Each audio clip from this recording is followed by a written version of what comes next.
Uli, how does the vibe feel like this fall compared to the last couple of years?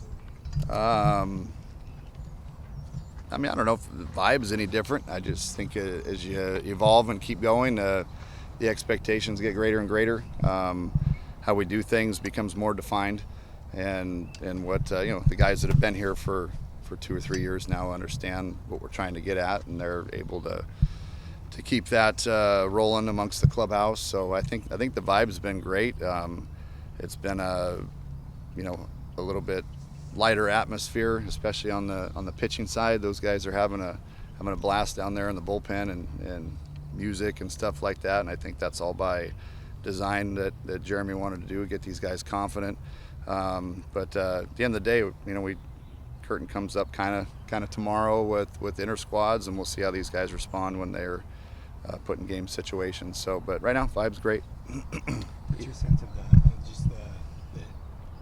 the cultural buy-in, relative to kind of your expectations? I think it continues to grow and get better and better each year. But obviously the landscape that we're in with transfer portal and new guys every year, it sometimes takes a little bit for them to understand the do's and don'ts, the things that irritate me, for lack of a better term, on a daily basis, and what my expectations are. Not necessarily the physical mistakes that drive me crazy. It's more the mental mistakes and the effort level, those type of things. If I have to teach effort level, then you shouldn't be here. And body language, those type of things. Those are the ones that I guess push my buttons, for lack of a better term. Year 4 for you, Willie. How big is this year for taking that next step in the vision for this program? They're all big years, but I think we're focused on preparing these guys to get ready to play and hopefully make a run. I mean, that's the ultimate goal. Is we've fallen short the past couple of years, and that's been disappointing. So obviously we're not where we need to be. So we got to keep coaching and keep recruiting, keep getting these guys better and better, and everyone knows the expectations here. I'm not satisfied with what we've done, and nor is the administration or the fans or the alumni. We all want to get to the same place. So we're going to keep grinding toward those goals. You talked about the transfer class and them kind of gelling with the rest of the team. How do you feel like the chemistry is among the guys? Do you feel like it's closer than previous years, or would you rank it over your 4 years? I think it's we've had very tight clubhouses, the last 2 or 3 years, and I don't get the sense that this is any different. I mean, I think they're very they get along well. I mean, there's some definitely tight-knit group.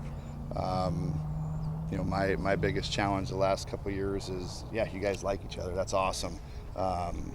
Not saying that I want confrontation, but we need more accountability at times, and sometimes it's more powerful coming from a teammate than a coach. So that's all I'm looking for is these guys to hold each other accountable for doing things the right way, and player to player versus coach to player.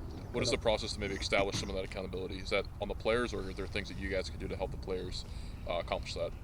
A little bit of both. I think for me, it's giving these guys, especially the older guys that have been here that understand it, the freedom to do things, right? And man, you call a guy out for not having effort, or if he's late to practice, send him home.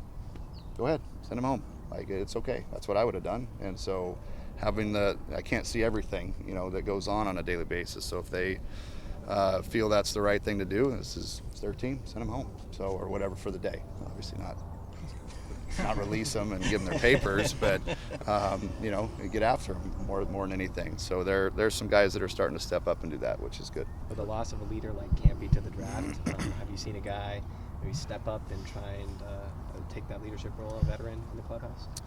There's several guys. Getting Toby back is big. He's been around. It's his 4th year. Brandon Compton's taking that step. Getting new Contradas. It's been a big week for him. For on the health front, where he's starting to look a little bit like his old self and getting confident that his back is healthy. So having him kind of starting to take on more of that leadership role, Isaiah, doing what he does, and there's enough guys there that should be able to hold court in there and keep guys accountable. You said the pitchers are having bringing back 50% of your innings from last year, which is kind of a change where you guys have had to remake the staff in previous off seasons. What has that allowed you to do as a coach coming into this fall ball camp?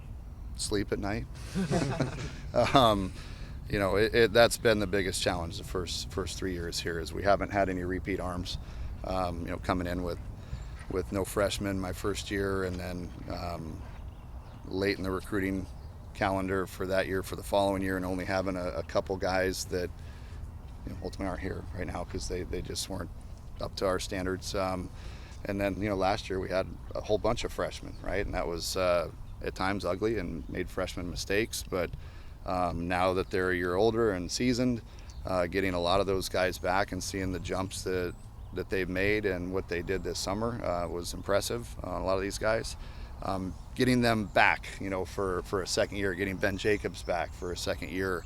This is really the first time we've had arms that have come back. We've had a lot of position players roll over from one year to the next, but the first year we've had pitching that's been rolled over. So, and we've added some nice pieces as well to what we've already had. And I anticipate, if everything goes well, I anticipate having good problems on the mound. So we should have a slew of guys that should be able to get outs. Sam also mentioned the biggest jump these guys are taking are from freshman to sophomore year.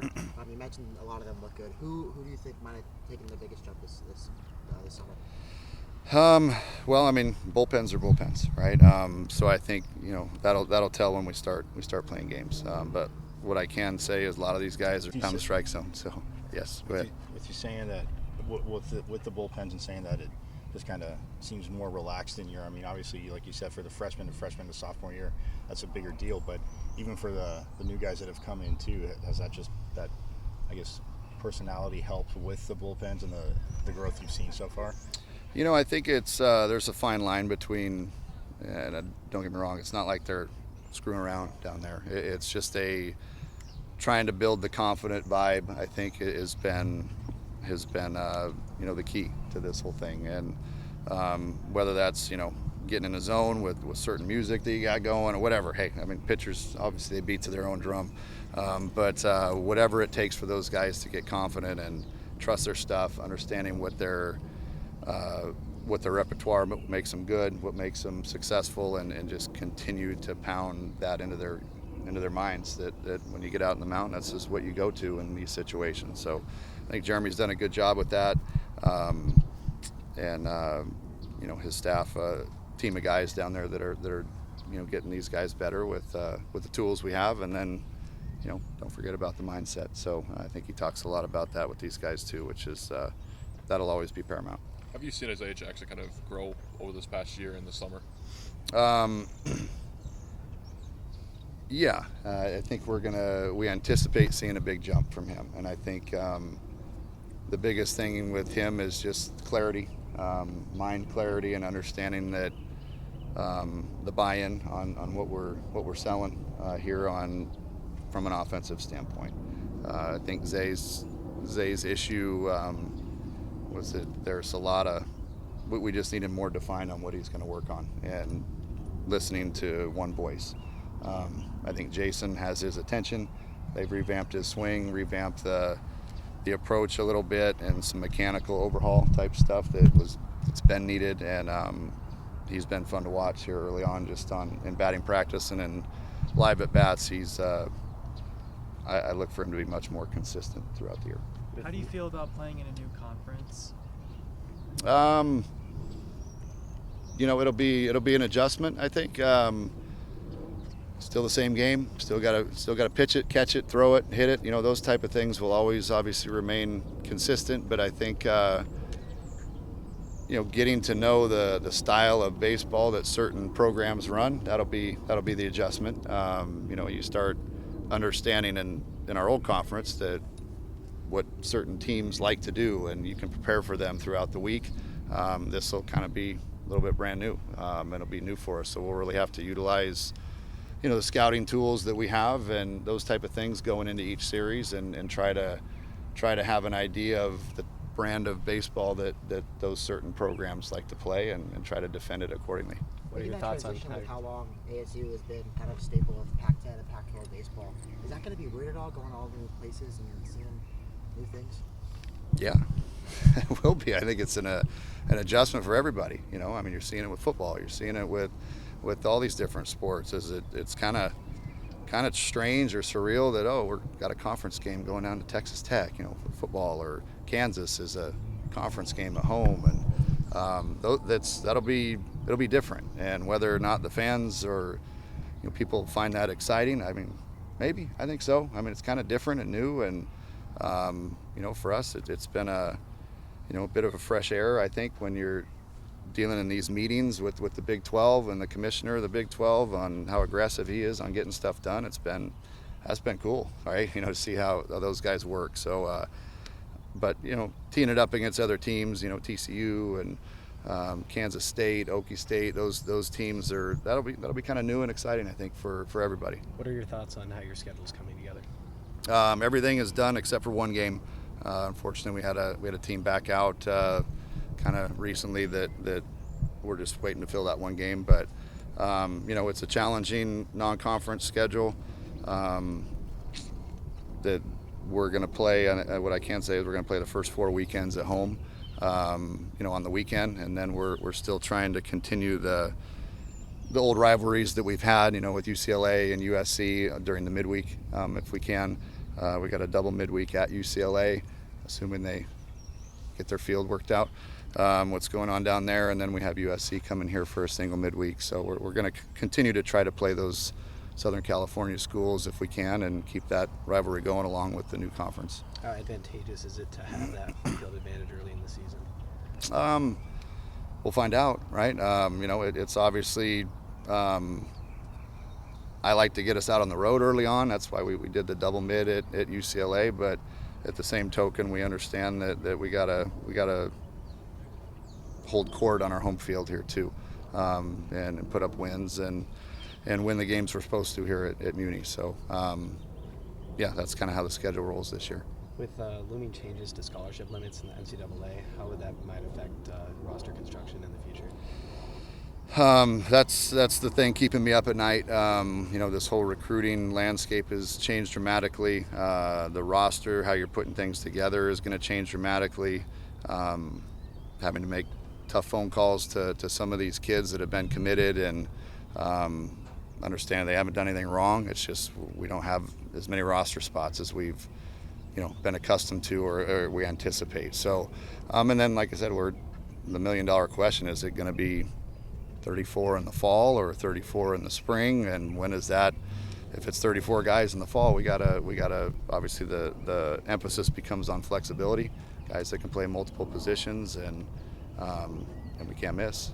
We got to be definite on who we're bringing in. So that definitely is probably the biggest change that I see on the horizon. It's early, but what's jumped out about some of the arms that you brought in? Just overall stuff, and I mean we got guys that are pretty good that we've been hoping to have for a while. So, and I think experience too. You got a guy like Jack Martinez that is senior, coming in and has electric stuff and has been successful. Has pitched on Friday nights before. Obviously, getting Ben Jacobs back for another year is going to be huge. And Will Koger from Louisville is an older guy who's been through the wars a little bit. So, having those veteran arms that are electric and are coming in and ready to contribute right away, to add to what we already got, it's exciting. You got some high velocity guys. Some guys are running up there a little bit, so that'll be fun to watch. A couple of voids up the middle. Question, guys. A couple of voids up the middle, losing the 2 starters from last season. How do you feel about you guys in that area? Great. Feel outstanding. Jax Ryan getting healthier every day. I anticipate him being in that mix. Matt King, great player from UTSA that we got in the transfer portal, and then Kyle Walker is a phenomenal player out of Grambling. Played for Team USA, so I think we upgraded there. And Camden Bates, a kid from Tennessee who's very talented. So a couple freshmen that are in that mix too that are pretty good. Beckett Zavorek's playing well. I'm confident. I don't feel I'm not losing any sleep over losing the middle guys that we did last year with who we got now. Coach, I apologize, but Christian Curtis returned to the Valley here at the Fall League. Any comment on his development since he left Tempe? Oh, it's awesome. He's been outstanding. We were selfishly we wanted him back one more year last year, and you can see why. We had him coming off 2 Tommy Johns. We got him in the portal, coming off 2 Tommy John surgeries, and didn't really have a fall to work with him. We just got him healthy, and he was right into the weekend rotation. So we really never got a chance to work with him and develop him much. It was just go compete, kid, and then he got drafted and signed. So it would have been nice to have him one more year, and you can see why with what he's doing. But he is just got off to a little bit of a rocky start, but he's just been outstanding second half of the year, and then had a great outing opening night in the Fall League the other night. So phenomenal kid, came back, said hi to the boys. He just that's what we want with the program. Guys going out doing well and coming back and pouring knowledge into our current team and just continuing that train. So happy for him, and we got his little brother coming next year. So we'll have another Curtis around here. Appreciate it. You bet.